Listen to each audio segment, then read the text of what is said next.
Hello and thanks for joining me, your sport pilot James Glory, on another exciting episode of Sport Vibe on DNTWOK, where we bring you exciting and latest sport happenings across the world of sports every Tuesday, as is our tradition to do so. This week won't be an exception, so I would implore you to please stay tuned, because we'll be right back shortly after this break.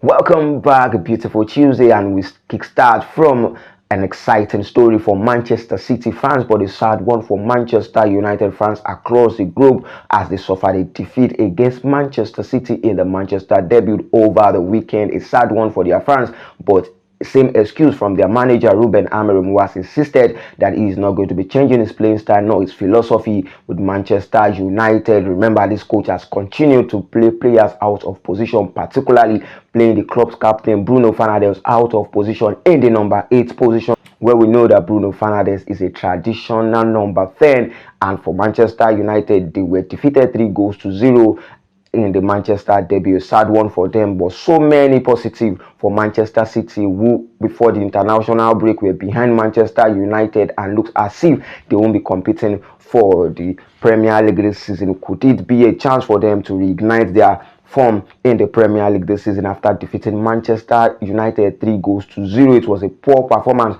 from the Ruben Amorim side, who couldn't play fancy football or interesting football and yet again draw points in the Premier League. 3 goals conceded, and they were unable to get the 3 maximum points in the Premier League. And as things stands right now, after 4 games, Manchester United has only been able to accumulate 4 points in the Premier League, and they sit in the number 14th position in the Premier League. Quick twist on Manchester United: do you think they should sack Ruben Amorim? Do you think he should change his philosophy? He has been adamant in changing his philosophy for Manchester United, and they have gone ahead to just win 7 games in their 31 Premier League matches so far under Ruben Amorim, who has lost 16 of those matches in the Premier League already. This man is a stubborn man, if you ask me, and I think Manchester United board should get rid of him right now if they are going to be contending at all or finishing at the top 4 this season in the Premier League. You remember that they are not playing in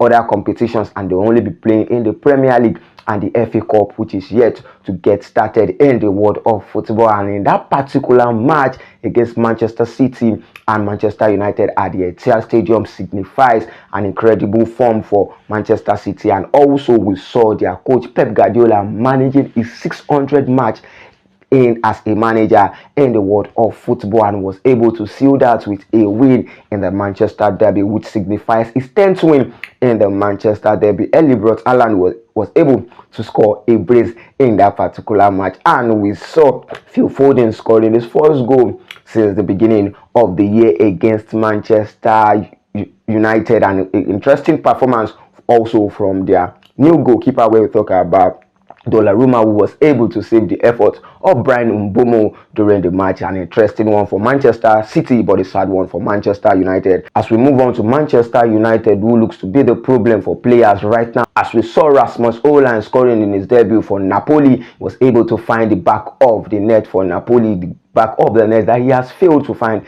with Manchester United. Could Manchester United be the new problem for players, or could the players not picking or performing under the pressure of Manchester United's badge? And this is another interesting one for you. Sesko is yet to score a Premier League goal, and we have seen the striker of Newcastle that was just purchased over the summer scoring a decisive goal as Newcastle gets their first Premier League win over the weekend. We saw Nico scoring an header to seal that win for Newcastle United. And also in the world of football, we saw Arsenal Football Club defeating Nottingham Forest 3-0 over the weekend. It was the first defeat for Postecoglou as he returns back to the Premier League. Remember that Ange Postecoglou is now the new manager of Nottingham Forest, and he was unable to get a win or the honeymoon start he got with Tottenham as he suffered a defeat against Arsenal Football Club 3-0, where we saw Nuno Madueke performing very well and proving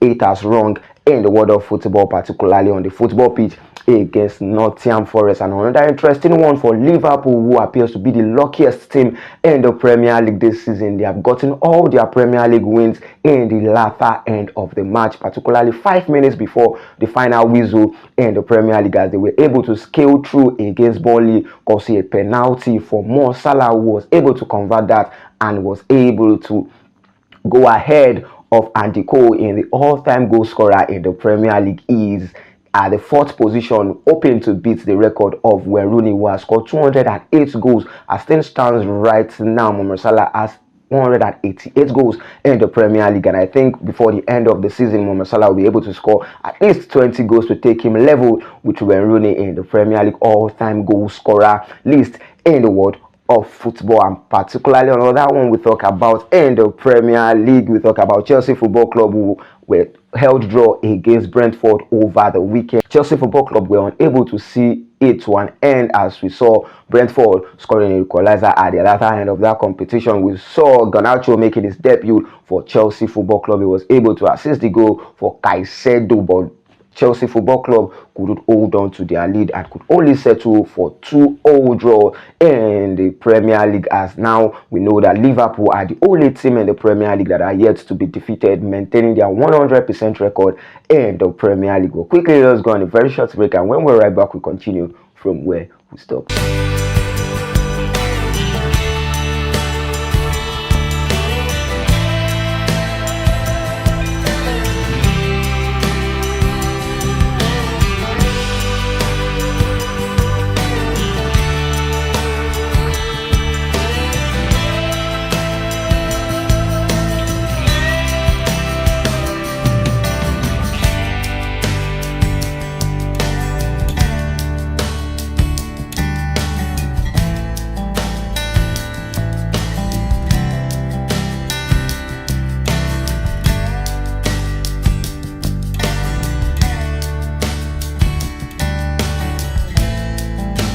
JK Royal Signatures, a blend of African fabric.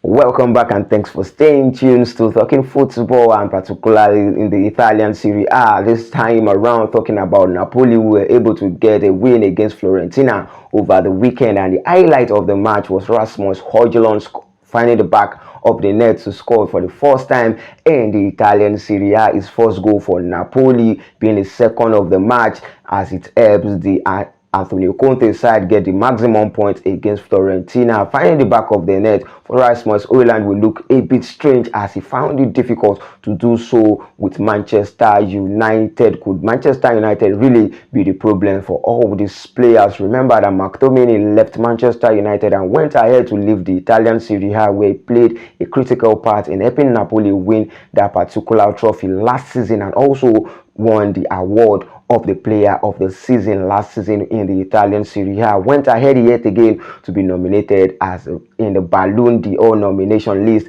this season in the world of football. Rasmus Højlund yet again scoring a goal for Napoli, proving that Manchester United could really be the problem for the players in the world of football. And in the Italian Serie A, we talk about the match of the weekend in that particular league. This match between Juventus and Inter Milan in a 7-goal thriller match, where Juventus were able to win Inter Milan 4-3 in their favor. An interesting outing for Juventus, who have started the season so well, and they are hoping that they could continue in this form to probably win the Italian Serie A, that they have not done in a long while. Inter Milan are there also contending for the Italian Serie A, and we see Napoli showing why they are the champions so far, as they continue to continue to win games in the Italian Serie A, and also in the Italian Serie A, where they are blessed with the old man that keeps growing old like fine wine, where we talk about Lucas Modric, who was able to score the only goal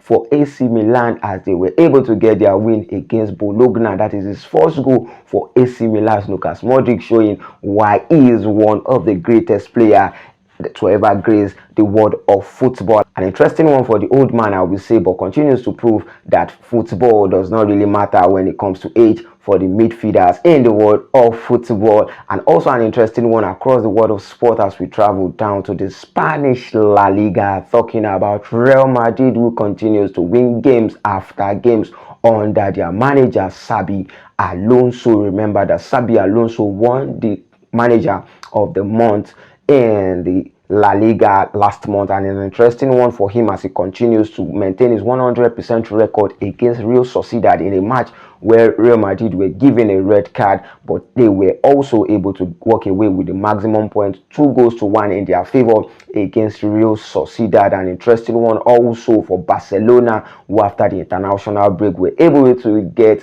perform and get a win against Valencia. 6-0 was a 5-star performance from the Barcelona team, as we saw Ruben Lewandowski scoring a brace, we saw Rafinha scoring a brace, and we also saw Lopez scoring a brace to sum up the 6 goals for Barcelona against Valencia. An interesting response from the Hansi Flick side, who continues to mount pressure on Real Madrid this season and the La Liga. Will Real Madrid be sleeping, or will they be able to continue with this form at least before the El Clasico in the La Liga, as Xabi Alonso continues to run his magic in the Real Madrid side? And also in the world of football, we'll travel back to the Premier League, talking about Aston Villa remaining the only team in the Premier League this season that is yet to find the back of the net. Aston Villa are yet to score a goal in the Premier League after 4 matches being played already in the Premier League this season. Liverpool occupying the first position,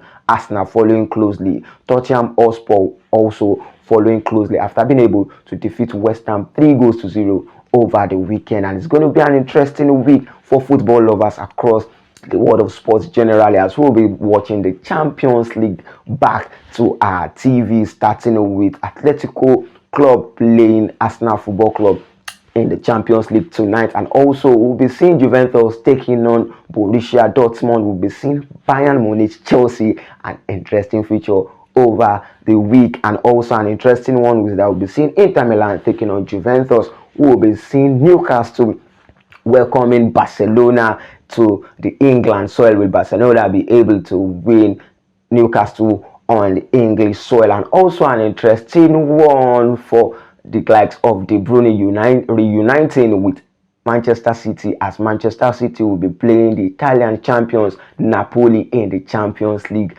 over the week. An interesting one for them. Would they be able to win Napoli, or with their former man and the likes of McTominay from the Manchester United side be able to defeat Manchester City in the Champions League night? And also an interesting one again is Real Madrid taking on Marseille in the Champions League. Like I said, it's going to be an interesting one to watch out for starting from tonight in the world of football, with Atletico Club taking on Arsenal Football Club in the Champions League. And this is the length at which will be going on this week's episode of Sport Vibe on DNTWOK. For more news and sports stories, follow us across our various social media handles at Sport Vibe on DNTWOK. Enjoy your week, stay safe, and continue to be a law-abiding citizen. Thank you.